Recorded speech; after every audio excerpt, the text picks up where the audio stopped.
என்ன பண்ண போகிறேன், நான் லைஃப்பில் என்ன பண்ண போகிறேன். டேரக்டர் ஆகணும் எய்ம் இருக்குடா. ஷார்ட் ஃபிலிம் எடுத்து யூடியூப்பில் போஸ்ட் பண்ணி டேரக்டர் ஆகி நல்ல விஷயம்டா பண்ணேன், பார்க்கலாம். உட்காந்துட்டே பேசுவோம்.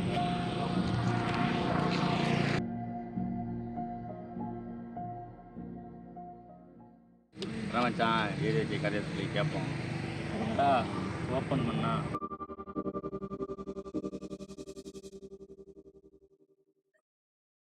சரி மச்சான், இவ்வளோ நல்லா கதை சொல்கிறிய, டைட்டில் என்னன்னு சொல்லவே இல்லை. அப்புறம் கதை கேட்டிருக்கேன். நீ ஏதாச்சும் டைட்டில் சொல்லண்டா. மச்சான் நம்பிக்கை, இது நல்லா இருக்கே மச்சான், இதே டைட்டிலாக போடலாமே.